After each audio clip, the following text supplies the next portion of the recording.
Thank you sir, बुलाने के लिए बहुत-बहुत धन्यवाद। सुबह-सुबह आज का दिन तो मेरा अमृत हो गया सर।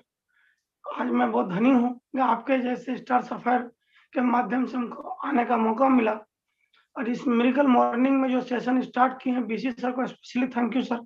क्योंकि आपने एक प्लेटफ़ॉर्म दिया सब भाई से, सब बहन से, सब दोस्तों से ऑल ओवर इंडिया में एक सबसे मिलने-जुलने का एक ज़रिया बनाया। और स्पेशली इसको होस्टिंग करने का ज़िम्मेदारी, एक मीटिंग हम लोग करते हैं तो कितना टेंशन होता है। इसको लगातार कंटिन्यू 5, 6, 7 महीना से जितेंद्र सर चला रहे हैं।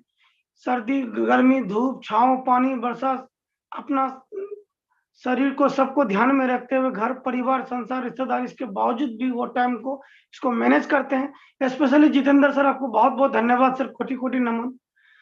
तो जितने भी साथी हैं सर, जितने भी यहाँ पे भाई, जितने भी बहन हैं, आरसीएम परिवार के लोग और जो नए लोग हैं, उनको भी स्पेशली मेरे तरफ से ग्रेट मॉर्निंग, नमस्कार, सलाम वालेकुम। मेरा एक छोटा-सा परिचय, नाम Shafqat Hussain, from Kishanganj, Bihar, Bahadurganj block, Maheshpatna panchayat, ward number 7। दोस्त, जिस शफ़क़त हुसैन को आज आप सुन रहे हैं, लेकिन आज से 8 साल पहले की बात किया जाए, आरसीएम में स्टार्टअप करने से पहले की अगर जर्नी बोला जाए, तो स्टार इमरान तो मैं उस वक़्त तो था ही नहीं और ज़िंदगी में सोच ही नहीं सकता था कि मैं स्टार इमरान बनूँगा, लाखों की इनकम होगी, एक अच्छी ज़िंदगी होगी, अच्छा वेल्दी इनकम होगा। जो एक नॉर्मल इंसान सोच नहीं सकता औकात से ज़्यादा, वो जो कभी सोच नहीं सकते थे, वो आज आरसीएम ने मुझे दिया है। मेरे भाई, मेरे दोस्त, आज मैं स्टार इमरान हूँ। लेकिन आज लोग हमको सक्सेस बोलते हैं, सर बोलते हैं, कामयाब बोलते हैं, लोग बोलते हैं, इसकी किस्मत देखो, लोग बहुत तरह की बातें बोलते हैं, बोला जाता है सर, जब आप काम करते हैं, संघर्ष करते हैं, तो लोग आपको छोड़ देते हैं, लोग आपसे दूर भागते हैं। लेकिन जब आप कामयाब हो जाते हैं, तो वही लोग आपका ठिकाना और एड्रेस देते हैं। संघर्ष का रास्ता टेढ़ा होता है और कामयाब होने के बाद भी आप वो रास्ता सीधा हो जाता है। मेरे साथ भी ऐसा ही हुआ दोस्त। आरसीएम बिज़नेस से पहले की अगर बात किया जाए, तो मेरे ऊपर आरसीएम का यूट्यूब चैनल में जाके आप देखेंगे, मेरा नाम डाल के आरसीएम शफ़क़त हुसैन, तो उसमें मेरा 4 मिनट 18 सेकंड का प्रोफाइल वीडियो मिलेगा, जो मुझे दिल्ली एनिवर्सरी में सम्मानित किया गया था। फिर मैं आपको आगे में बताना चाहूँगा, क्योंकि ये बिज़नेस आज सुबह का मॉर्निंग सेशन ही होता है अपना स्टोरी को बताने के लिए। और आरसीएम में मेरा कामयाब होने का कारण भी मेरा स्टोरी ही है, क्योंकि मेरे पास एक ही रास्ता था, डू एंड डाई, करो या मरो। आरसीएम बिज़नेस से अगर पहले की बात किया जाए, मेरे दोस्त, मेरे भाई, मेरे बहन, 20 लाख का लगभग मेरे ऊपर कर्जा था। आरसीएम से पहले मैं काम करता था टूर एंड ट्रैवल्स का, पासपोर्ट एंड वीज़ा का। मैंने लगभग 4 से 5 हज़ार लोगों का पासपोर्ट बनाया है sir, Patna D block Maurya Lok से। मैंने आरसीएम से पहले की बात किया जाए तो ठीक-ठाक पैसा कमा रहे थे, लेकिन उस पैसे में सुकून नहीं था, बरकत नहीं था, चैन नहीं था। लोगों को दुःख देके कमा रहे थे कि सुख देके कमा रहे थे, मुझे नहीं पता चल रहा था, बस एक ही चीज़ के पैसा कमा रहे थे। और पैसा कमाने के लिए मैंने बहुत सारी ज़िंदगी में पापड़ बेले, बहुत सारा मैंने काम किया। दिल्ली की जाकिर नगर ढलान गली नंबर 17 से टूर एंड ट्रैवल्स का काम तो करते थे, काम ठीक-ठाक चल रहा था। लेकिन एक वक़्त ऐसा आया 2010-11, मेरी ज़िंदगी का सबसे ज़्यादा ब्लैक डे, ब्लैक ईयर, मेरी ज़िंदगी अंधकार में बदल गया। गए थे पैसा कमाने और कर्जा लेके घर लौटे। मुझे नहीं पता था कि काइंड्स ऑफ वीज़ा क्या होता है, सिरका का वीज़ा क्या है, मुसासा का वीज़ा क्या है, मसना का वीज़ा क्या है, कपिल का वीज़ा क्या है, भद्दू का वीज़ा क्या है। पैसा शुरू-शुरू में तो थोड़ा बहुत कमाए, लेकिन पैसा कमाने के चक्कर में मेरा 20 लाख का कर्जा हो गया और जिनके साथ काम करते थे, वो मेरा पैसा लेके बाहर भाग गया। जिस ऑफ़िस में मैं काम करता था। जब पैसा लेके बाहर भागा मेरे दोस्त, तो जिनका भी पैसा था, जो कर्जा, जो व्यक्ति हमको काम करने के लिए दिया था, सारे लोग ग्रुप बना के, टोला का टोला बना के, 2 आदमी, 4 आदमी, 5 आदमी बना के मेरे घर पे आते थे और भला-बुरा बोलते थे। मेरा पैसा दो, उठा लेंगे, ये करेंगे, वो करेंगे। ये दोनों कान और ये आँख जो है ना मेरे दोस्त, ज़िंदगी की जितनी सारी धमकियाँ होता है, जितनी सारी समस्या होता है, जितनी सारी प्रॉब्लम होती है, सब सुन-सुन के एकदम पक चुका था। मेरे माँ-बाप को लोग भला-बुरा बोलते थे, बड़ा खराब लगता था। आंगन वाले, गाँव वाले एकदम ऐसे कंठिया लगा के देखते थे, हैं पैसा कमाने गया है, अच्छा हुआ है। क्योंकि लोग, दोस्त, पड़ोसी जो होते हैं ना, अपना दुःख से उतना दुःख नहीं होते जितने लोगों के सुख से दुःख होते हैं, और मेरे साथ भी ऐसा ही हुआ। जब लोगों का कर्जा लेके इतना मेरे ऊपर चैलेंज आ गया, इतना डिप्रेशन में मैं आ गया, 2010-11 की बात है। क्या करूं नहीं करूं, मेरे पिताजी के पास सर एक धूर जमीन नहीं है कि धान का गोई बोया जाए, क्योंकि हम लोग का जो गांव का खानदानी घर है सर, किशनगंज सिटी से 50 किलोमीटर 40 किलोमीटर दूर है। कनकई नदी बोलते हैं सर, जो कोसी, जो नेपाल से तराई से निकलती है। और आज भी मेरे गांव में दुर्भाग्य की बात है, 2023 में भी मेरे जो, जहाँ मैं जन्म लिया, जहाँ मेरा पैतृक गांव है, आज भी मेरे गांव में कच्ची सड़क नहीं है जाने के लिए, पक्की सड़क तो दूर की बात है सर। आज नदी के ऊपर से, आदरंग हम लोग बोलते हैं, उसकी पगडंडी के ऊपर से जाना पड़ता है। साल में 4 महीना 5 महीना तो मेरे गांव में जाने का कोई कम्युनिकेशन ही नहीं है। कोई बीमार पड़ जाए तो खटिया लगा के उनको रोड पे लाना पड़ेगा 1-1.5 किलोमीटर, लौचा हाट, उसके बाद जाके फिर बादगुंज, किशनगंज, इनका कहीं भी ले जाए। तो दोस्त, जब पिताजी का एक धूर जमीन नहीं था कि कैसे क्या करें कर्जा वाले को, और बाप का सबसे बड़ा बेटा थे, मेरे से छोटी 2 बहन थी, और 2 बहन के नीचे 2 भाई थे, और भाई लोग छोटे थे। पापा बूढ़े हो चुके थे, पापा का लगभग उम्र था 65 साल, और मम्मी का उम्र था लगभग 55 साल। मैं कर्जा की वजह से, लोगों की तंग की वजह से इतनी, मतलब कि डिप्रेशन में चला गया, इतनी टेंशन में चला गया, लोगों का इतना टॉर्चर हुआ, इतना लोग धमकी देने लगे कि दोस्त मैं जिंदगी से हार गया, निराश हो गया। मैंने सोचा दुनिया में जिंदा रहना ही नहीं।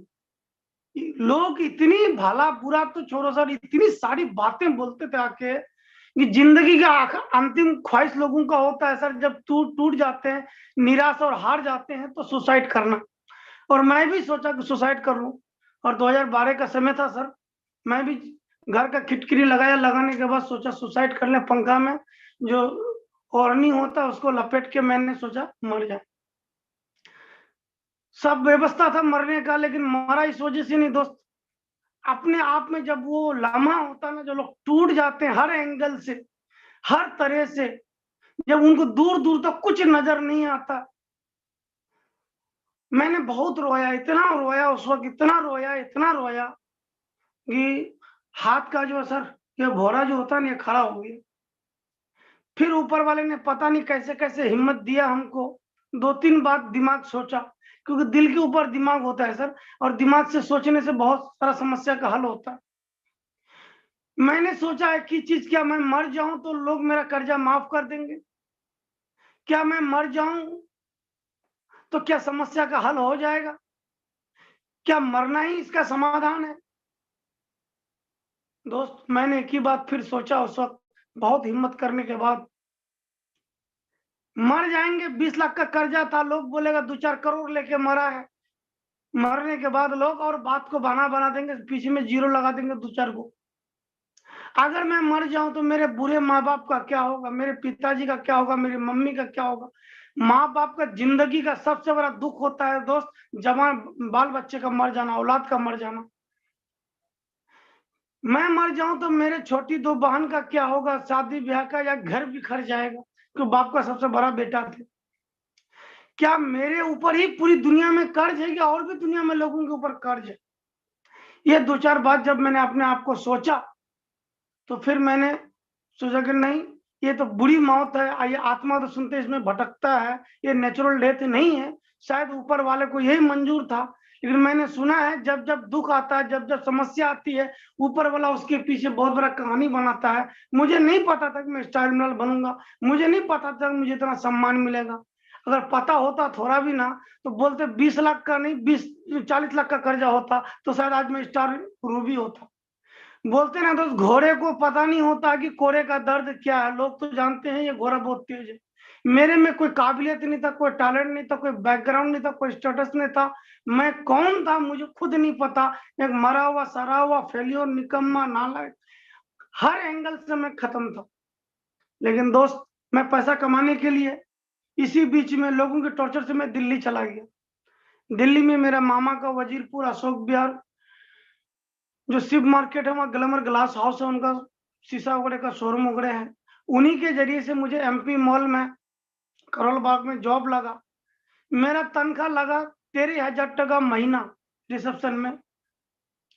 अब पंजाब दिल्ली में जाकर अब तीनों टाइम कमाएंगे दोस्त, तीनों टाइम खाएंगे, सुबह शाम दोपहर, रूम का भाड़ा तो नॉर्मल 100 टका दिन, नॉर्मल बात। 30 दिन में 3000 टका मेरा खर्चा होता था। 10,000 टका पेट काट के बचाते थे। 10,000 में 5,000 हमको घर भेजना पड़ता था, क्योंकि बाप का सबसे बड़ा बेटा था, इनकम ऑफ सोर्स 0 था। अगर ना भेजे तो घर का चूल्हा जलने में भी दिक्कत था। मतलब गरीबी का जो अंत होता है ना मेरे दोस्त, मेरे भाई, मेरा जीवन वो था। 5,000 टका हम पेट काट के बचाते थे। पेट काटने का मतलब क्या होता है दोस्त? जो सामान 1 किलो चाहिए वो हम 250 ग्राम लेते थे। मन करता था कि ये सामान ले, मतलब लेते नहीं थे, खाली देखते थे। मतलब गरीबी का जो आखिरी दर्जा होता है ना, वो मेरी जिंदगी थी। पेट काट के 5,000 बचाते थे, उसी 5,000 से लोगों को देना शुरू करते थे। लेकिन दिमाग अंदर अंदर सोचते थे कोई काम ऐसा मिल जाए कि मेहनत करें, फाड़ दें, चीर दें, कुछ ऐसा करेंगे, कर्जा खत्म कर दें। ये लोग तो तब भी ताना देते थे, कहीं ना कहीं से लोग नंबर मेरा निकाल लेते था। हम नंबर बदल के रहते थे। अब कर्जा तो एक बार में लोगों को हम नहीं दे सकते ना सर। तो दिमाग लगाते थे कि 12 महीने में हम 60,000 टका बचाते, 10 साल में 6 लाख बचाते, 20 साल में 12 लाख बचाते, 30 साल में 18 लाख बचाते, 32 साल में मेरा कर्जा खत्म होता, और 32 साल मेरा उम्र था 25 साल। 32 और 25 को जोड़ेंगे दोस्त तो मेरा उम्र 57 साल। और हिंदुस्तान में बोला जाता है 40 साल के बाद चाचा सुनिए। हम अपने बारे में तो जिंदगी, शादी ब्याह, हम सब चीज भूल चुके थे। यही चीज सोचिए कि किसी तरह जिंदा रहे तो मेरे लिए बहुत बड़ी नियामत है। लेकिन टेंशन होता था कि मेरी बहन का शादी कैसे होगा, मेरा बुरे माँ बाप का क्या होगा। क्या 32 साल में मैं कर्जा खत्म करूं, और मेरी बहन का, छोटी वाली का, मेरे से छोटी बहन में बड़ी, जिनका उम्र 16 साल था, तो 48 साल की उम्र में मेरी बहन से कोई शादी करता? जब किसी के घर में बड़ी बहन होती है तो बड़ा भाई को जिम्मेदारी होता है या माँ बाप को जिम्मेदारी होता है। अगर 20 साल आपके घर में सर, आपके रिश्तेदार में अगर कोई बहन बेटी होगी तो आपको पता होगा मेरे दोस्त, मेरे भाई, 20 साल उम्र होने से 22 साल 23 साल होते होते माँ बाप को जितना शादी ब्याह का टेंशन नहीं होता बेटी लड़की का, उतना वो पड़ोसी को टेंशन हो जाता है। क्यों नहीं शादी हुआ? लगता है वही पाल पोस के जवान किया है, वही खिलाया पिलाया है, वही पढ़ाया लिखाया, वही दान दे देगा। ये पड़ोसी जो है ना सर, किधरों से भी जीने का मौका नहीं देता है। तो कभी कभी मैं यही सोचता था कि मेरे घर परिवार, बीवी बहन, बीवी तो था ही नहीं, मेरा शादी भी नहीं किया था, मेरी बहन का क्या होगा, माई का क्या होगा, मेरे भाई का क्या होगा। जिंदगी में काम की तलाश में थे। बोला जाता है जब जब मुसीबतें आती है तो ऊपर वाला कोई ना कोई रास्ता, कोई ना कोई जरिया देता है। ऊपर वाला दोस्त इंसान को भगवान के रूप में, फरिश्ता के रूप में भेजता है। वो कौन होता है किसी को पता नहीं चलता है, लेकिन बस आपको अगर बार बार किसी चीज का हिंट मिले, बार बार किसी चीज पे अगर कोई आदमी आपको थोड़ा सा फोकस करे, उत्साहित करे, समझ लीजिए वो भगवान का वो फरिश्ता है, अल्लाह का वो फरिश्ता, गॉड का वो फरिश्ता है, वो दूत है। और बहादुरगंज में आरसीएम का एक छोटा सा प्रोग्राम था। मैं गांव आया हुआ था लौचाट में, यूएन निठल्ला के जैसा। मेरा एक दोस्त है देव कुमार, उसका दवाई की दुकान के ऊपर में हम बैठे हुए थे, मतलब बेंच में। तो मेरे लोकल जो अपलाइन थे, उनका नाम था अब्दुल रहमान। उन्होंने बोला कि सर क्या कर रहे हो? मैंने कुछ नहीं, बैठे। बोले चलो बहादुरगंज। मैंने क्या है? बोले वहां पंकज मिश्रा जी आ रहे हैं। क्या क्या कौन है? बोले आरसीएम का लीडर है। आरसीएम को लेके बहुत नेगेटिव था मैं, इतना नेगेटिव था। ये सब कोटपन वाला, टाई वाला, जोराजोरी वाला, समझाए वाला, इतनी सारी कंपनियां थी उस जमाने में, आज से 10 साल पहले। ये सब नेटवर्किंग से हम बहुत भागते थे और अजब गजब सोचते थे दोस्त, क्योंकि हर एक आदमी का शुरुआती सोचने का एंगल वही होता है। तो हमको बोले कि चलो बहादुरगंज। हम बोले कि नहीं जाएंगे, लेकिन चलो ना, बैठे रहना। चले गए। तो 30 रुपया मीटिंग का टिकट था। पीछे में बैठे थे और लुंगी पहन के गए थे, गांव देहात में जो होता है। पीछे बैठे, क्योंकि मुझे तो पता था हमको सुनना है ना समझना है। चलो बुलाया है, दोस्त आ गए हैं, समझ में आए तो ठीक है, नहीं तो निकल के बाहर घूमेंगे, जब मीटिंग खत्म का साथ में चले जाएंगे। वो बोले कि चलो चाय पानी खिलाएंगे, हमको खाना पीना खिलाएंगे। तो चले गए हम, मेरे दोस्त। उनकी मीटिंग जाने के बाद कुछ हमको समझ में नहीं आया, क्योंकि दिमाग जो डस्टबिन बन चुका था, कचरा भर चुका था। लेकिन एक बात मुझे समझ में आया था, वो अपना इंट्रोडक्शन दे रहे थे कि मेरा नाम पंकज मिश्रा है, मैं Jharkhand Bokaro steel city sector 9B से बोल रहा हूँ। तो मुझे लगा कि बैंक में जॉब करने वाले अगर आरसीएम कर सकते हैं तो हम किस खेत का मूली है, कोई बात तो होगा। मुझे आरसीएम में कुछ समझ में नहीं आया, उनका एजुकेशन, उनका बैंक का जॉब समझ में आया। वहीं से दोस्त मेरा टिक जो है टिकटिकाया खुला। फिर मैंने उनसे रास्ता किया, जरिया बनाया। मैं बहुत लकी हूँ कि मेरे इतने अच्छे मेंटर अपलाइन, जो मैं आज अपना शरीर का चमड़ी उनकी पैर की जूती बना दूं, मैं कर्जा नहीं अदा कर सकता। आज पंकज मिश्रा सर मेरे जीवन में नहीं होता तो पता नहीं मैं गटर का कीड़ा होता, या नाली में गिरा हुआ लोग होता, या किसी मालिक का गुलाम होता, या पता नहीं धरती पर रहता या नहीं रहता। दोस्त, वो मेरे माँ बाप का रोल निभाया। माँ बाप तो जन्म दिया, लेकिन उन्होंने मुझे कर्म दिया। मैं बहुत लकी हूँ कि इतना अच्छा अपलाइन मिला। आज तक एहसान नहीं जताया मेरे ऊपर, आज तक मेरे से पान चाय सुपारी तक नहीं खाया। आज मेरी जिंदगी को 90 डिग्री एंगल से उन्होंने बदलने में पग पग का रोल निभाया। भाई के तेरे, बेटा के तेरे, दोस्त के तेरे, सारे रिलेटिव से भी बढ़ के। दोस्त, मैंने आरसीएम को सीखना शुरू किया, मैंने आरसीएम में ज्वाइन किया। पंकज सर एक ही बात बोले, सफक्कत जी, आरसीएम बिजनेस को जो है ना 3 साल कम से कम टिकना है और पागल की तरह लगे रहना है। तेरे ऊपर जो हाथी का कर्जा है ना इतना भरा, ये खत्म हो जाएगा। नेटवर्क मार्केटिंग कंपाउंडिंग में काम करती है, मल्टीपल में काम करती है, या स्क्वायर में काम करती है, टीम वर्क होता है। ये आपकी काबिलियत से नहीं, पूरी टीम की काबिलियत से यहाँ बिल्ड होता है। अरे आप कर्जा वाले हो, आपके साथ सब आएगा, सब कर्जा वाला भिखारी थोड़े होगा। तो ये बात, संगत मुझे बहुत अच्छा मिला। जब भी निराश हताश होता था तो पक पक उनका सपोर्ट मिला। पंकज मिश्रा सर का, कल्याणी मैडम का, तन्मय सरकार सर का, आनंद मिश्रा सर का, एनएच खान सर का, अब्दुल सर का, राकेश शर्मा सर का, विजयपाल बिरदिया सर का, ये सारे हमारे मेंटर हैं, मेरे आइडियल है। मैं वहीं से आरसीएम शुरुआत किया। जुड़े थे, उतना तो जानते नहीं थे कि करना क्या पड़ेगा, क्योंकि नीम हकीम खतरेदान जान, ना यूट्यूब था, ना गूगल था, ना इंटरनेट था, कुछ नहीं। साल में एक बार एकेडमी जाते थे, टीसी सर से एक विजन लेके आते थे, दोस्त लोगों के पास जाते थे। अपना काम था सिर्फ जुड़ो जोड़ो जीतो, लोगों को जोड़ना। एक ही पता था कि जितना ज्यादा जोड़ेंगे उतना ज्यादा पैसा आएगा। लोगों के पास प्लान दिखाने जाते थे, 10 में 1 आदमी आता था, 9 आदमी भाग जाता था। एक ही चीज बोलता था, तू पहले कर ले, तेरे पास कार आ जाएगा तब मैं आऊंगा।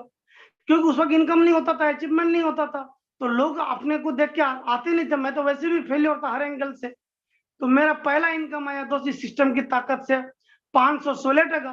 क्योंकि दुनिया बोलता था कि ये सब नेटवर्किंग में, जोराजोरी कंपनी में, प्रोडक्ट मार्केटिंग में पैसा आता ही नहीं, ये सब फालतू की बातें हैं। लोग बोलता था पैसा आता नहीं है। जब 516 टका आ गया ना, तो लगा मुझे। किशनगंज चुरीपट्टी आजाद मार्केट बैंक ऑफ इंडिया में मेरा अकाउंट था। जब 516 टका जब मेरा आ गया ना, तो मैं बोला आज तो मेरा आ गया, मैं दुनिया को दिखा दूंगा मेरा आया, आपका भी आएगा। तो मैं फिर लोगों के पास और एनर्जी की, विश्वास के साथ बताने लगा। क्योंकि जिंदगी में गड़ा इतना था कि मरने का कोई बात नहीं था, इससे ज्यादा नीचे जा नहीं सकते थे। पंकज सर एक बात जरूर बोले थे, सफक्कत जी, ये प्रोडक्ट मार्केटिंग जो है ना, ये रोजबेली नहीं है, ये सारा नहीं है, ये शारदा नहीं है, जीटीबीएस नहीं, ये मनी मार्केट नहीं है, मनी रोटेशन नहीं, ये एथिकल एक बिजनेस है, एक जेन्युइन बिजनेस है। इसमें क्या, लोगों को सिर्फ दुकान को चेंज करना है। इस बिजनेस में थोड़ी कोटी का जिंदगी में कर्जा नहीं होगा। ये लाइबिलिटी फ्री बिजनेस है, कर्ज मुक्त बिजनेस। लोगों को आप बताएंगे, लोग जुड़ेगा, अरे अच्छा लगेगा तो ठीक है, नहीं तो कोई बात नहीं। लेकिन कोई आदमी आपको धमकी चमकी नहीं देगा। तो मैंने देखा यहाँ रिस्क 0/0 है, खोने का कुछ नहीं, पाने का बहुत कुछ है। बीजेपाल बिरदे सर बोलते हैं, बहुत बड़ी कोटेशन है सर। और इसी को मैंने अपना ताबीज बनाया, लोगों के पास जाते गया। जब 516 का भरोसा देते थे, लोग बोलते थे 516 टका क्या होगा, 5, 10, 20 हजार, 50 हजार कमाओगे, कार लोगे, तब मेरे पास आना। मैं एक बात बताना चाहूंगा मेरे दोस्त, आने वाला जो है ना, जुड़ने वाला ना, वो बिना चेक का भी जुड़ेगा, बिना गाड़ी घोड़ा के भी जुड़ेगा, बिना अचीवमेंट का भी जुड़ेगा। नहीं जुड़ने वाले ना, वो हेलीकॉप्टर भी दिखा देंगे ना, वो नहीं जुड़ेगा। क्योंकि नेगेटिव लोग जो होते हैं ना, कुछ खानदानी नेगेटिव होते हैं। क्योंकि नेगेटिविटी जो है ना, कैंसर का एक बाप होता है मेरे दोस्त। कुछ ऐसे लोग ही होते हैं, बस उनके चक्कर में नहीं पड़ना, अपना काम में चलते रहना। आप राह मंजिल में चलते रहेंगे, लोग आते जाएंगे, कांडवा बनता जाएगा। आरसीएम में आए हैं तो जिंदगी बदलेगा ही बदलेगा, क्योंकि ये सिस्टम आपके लिए काम करती है दोस्त। मैं चला, मेरा 2014 में 31 दिसंबर को रॉयल्टी हुआ, 2015 को मेरा पर्ल हुआ, 2016 को स्टार पर्ल हुआ, 2017 को मेरा इमराल हुआ, 2018 में स्टार इमराल छूटा, 2019 का मार्च में स्टार इमराल हुआ, जो आपके साथ मैं बात कर रहा हूँ। लॉकडाउन नहीं होता तो रूबी होता। मार्च 2020 में लॉकडाउन थोड़ा सा से रूबी छूटा, लेकिन रूबी ने स्टार डायमंड की प्लानिंग कर रहे हैं मेरे दोस्त। मेरी जिंदगी आरसीएम जो है ना 90 डिग्री से बदल दिया दोस्त। जिस लड़के को लोग भिखारी बोलते थे, फेलियर बोलते थे, निकम्मा बोलते थे, 20 लाख का कर्जा था, लोग देख के मुझे भाग जाते थे, रिश्तेदार मेरे से ठिकाना देना छोड़ देते थे दोस्त। लेकिन ये आरसीएम की ताकत है। आज वही रिश्तेदार हमको बोलते हैं, बाबू क्या खबर है, आज मैं उनको इग्नोर करता हूँ दोस्त। आरसीएम मुझे लगभग, अगर बात किया जाए 8 साल 9 साल की जर्नी में, जब मैं पूरा दिल दिमाग कर्जा कलीजा गुर्दा फेफड़ा के साथ एकदम टूट पड़ा, पागलपन दीवानगी के साथ लगा, जिसका नतीजा है दोस्त आज से मुझे लगभग 1,58,00,000 टका दिया। आज बहुत लकी हूँ, बहुत खुशनसीब हूँ। आज से मेरा जीवन है, आज से मेरा धड़कन है, आज से मेरा सांस है और सारा चीज में है मेरा है दोस्त। मैं बहुत किस्मत से आया। और उससे बड़ी चीज की अगर बात किया जाए, मैं सारा कर्जा को खत्म कर दिया। कोई माई का लाल बोल नहीं सकता सबक से 1 टका पाएंगे वो कर्जा वाला, अगर बोलेगा तो मुंह में हाथ घुसा के उनका कलीजा निकाल लेंगे। वो दिन भी याद है, शायद विजयपाल बिरदिया सर को थोड़ा सा याद होगा या नहीं।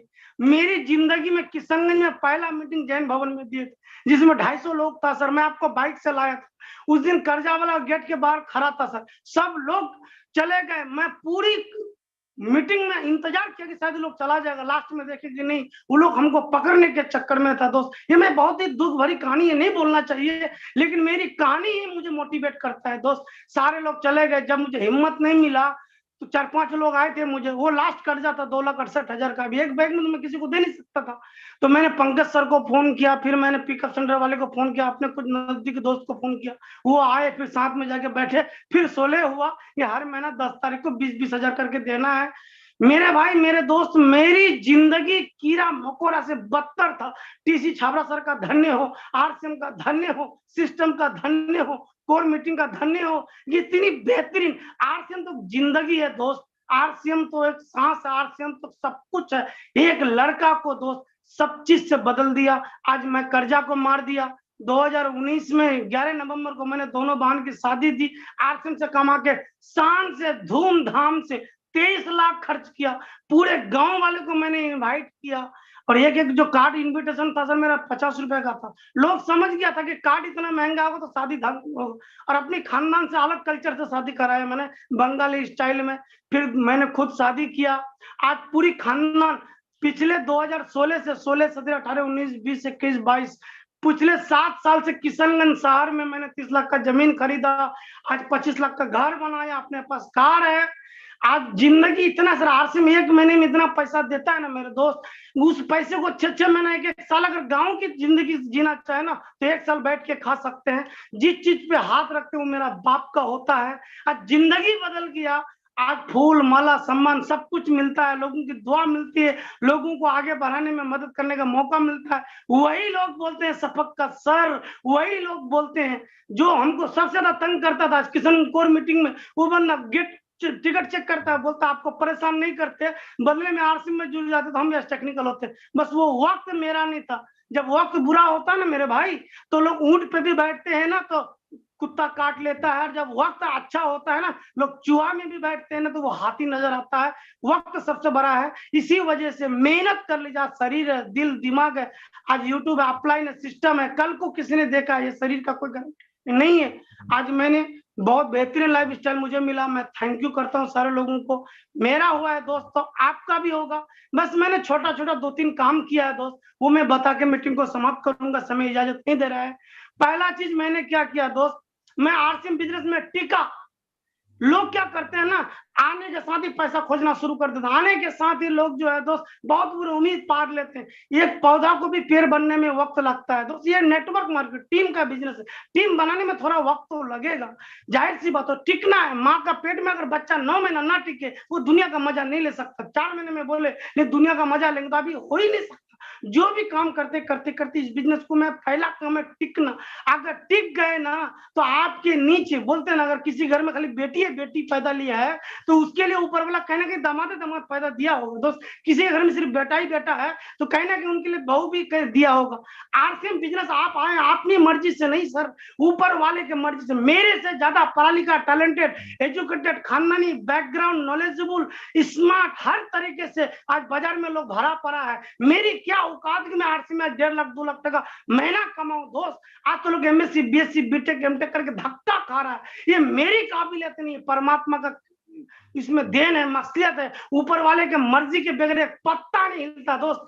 आप आरसीएम में आए हैं, ये आपकी काबिलियत नहीं है, मेरी काबिलियत नहीं है। परमात्मा अल्लाह भगवान चाहता है कि आप जाके कुछ कर धरती पे, अपना परिवार के लिए, माँ के लिए, बाप के लिए, समाज के लिए, देश के लिए। अरे दोस्त अगर प्लान तो 50 को दिखाया जाता है, वो नहीं आते। इसका मतलब क्या है, ऊपर वाला नहीं चाहता है कि ये अभी आरसीएम में आगे बढ़े। इसी वजह से कोई नहीं समझता है ना, तो ज्यादा टेंशन लेने का नहीं, टेंशन देने का मुस्कुरा के छोड़ दीजिए। इनके ऊपर शनि चढ़ा है, ऊपर वाला नहीं चाहता है। यू आर लकी कि परमात्मा अल्लाह भगवान आपको प्यार करता है। तो पहला पॉइंट दोस्त, आरसीएम में आपको टिकना है। दूसरा काम है सीखना है। लोग पैसा तो बहुत चाहते हैं, लेकिन सीखना ही नहीं चाहता। आप डॉक्टर है, मास्टर है, इंजीनियर है, प्रोफेसर है, वकील है, किसान है, टीचर है, कुछ भी अपने प्रोफेशन में, लेकिन यहाँ पे अगर आप कामयाब होना चाहते हैं तो जो आपको स्पॉन्सरिंग किया, जो आपको ज्वाइनिंग दिया, जो आपका रॉयल्टी है, जो आपका टेक्निकल, जो आपके कोर लीडर है, जो कंपनी है जो बता रही है यहाँ एक अच्छा स्टूडेंट या अच्छा टीचर बन सकता है, तो इस सेक्टर को हमको सीखना पड़ेगा। ये पब्लिक डीलिंग बिजनेस है, ये लोगों का बिजनेस है, ये मिलने जुलने का बिजनेस है, ये रिएक्शन बेस्ड बिजनेस है, सेलिंग बेस्ड बिजनेस है, ये टीम बिल्ड बिजनेस है। तो दोस्त, पहला है टिकना, दूसरा है सीखना। अगर जो सीखने का ताकत रखता है ना दोस्त, मैं गारंटी देता हूं, दुनिया हालात जैसी हो, कोई माइकल को स्टार डायमंड से रोक नहीं सकता। सीखना एक बहुत बड़ी अपडेट है दोस्त, क्योंकि बोला जाता है ना, मोबाइल कंपनी मोबाइल सबके पास है, फिर भी बना रही क्योंकि नया फीचर अपडेट करता, तो सीखना। तीसरा चीज है दोस्त, बहुत खतरनाक चीज, जो अभी पटना वाले साथी जो दही चूरा वाला एग्जाम्पल दिए, मैं सर का नाम भूल रहा हूँ, बहुत अच्छा बोला। दही चूरा खाना है, ठंडी भगाना है और लग के मेहनत करना है। बोलना, नेटवर्क मार्केटिंग में सर ये बोलने का बिजनेस है सर। आज का जमाना है सर, मुंह का बोली और बंदूक का गोली। बंदूक का गोली का तो वैल्यू हमारे पास है नहीं, ना लाइसेंस ना मिल सकता, ना गलत है, या अपराध की श्रेणी में आता। लेकिन मुंह का बोली दोस्त, नेटवर्क मार्केटिंग में आ गए, हकला के तोपला के भेकला के बोली, बोलने से लोग आएंगे, क्योंकि गूंगा आदमी आज तक कामयाब नहीं है। मैंने प्लान बताया, मैंने प्रोडक्ट बताया, मैंने सिस्टम बताया, मैं तो अपलाइन को इतनी प्रमोशन करता हूँ दोस्त, यही मेरा सब कुछ है। और रियलिटी यही है सर, कि अपलाइन ही आपको वहां तक ले जा सकता है।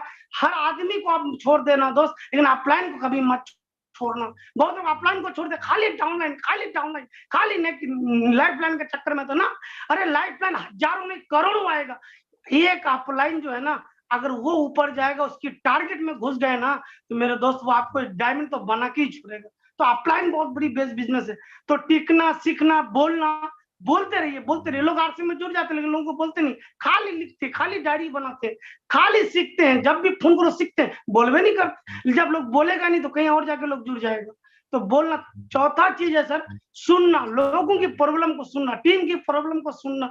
अपलाइन को तो 99.99% सुनना, ये 0.1% कभी कभी बीच में जब वो थोड़ा सा कम बोलते, तब आप वहां सवाल कीजिए, आर्गुमेंट कीजिए। लोग अपलाइन को सुनते नहीं है, खाली सुनाते हैं। टीसी सर का सुनते नहीं है, लोगों को सुनाते। तो सुनना। और लास्ट बात में बोल दूंगा मैं दोस्त, काम करना। हमारा काम क्या है?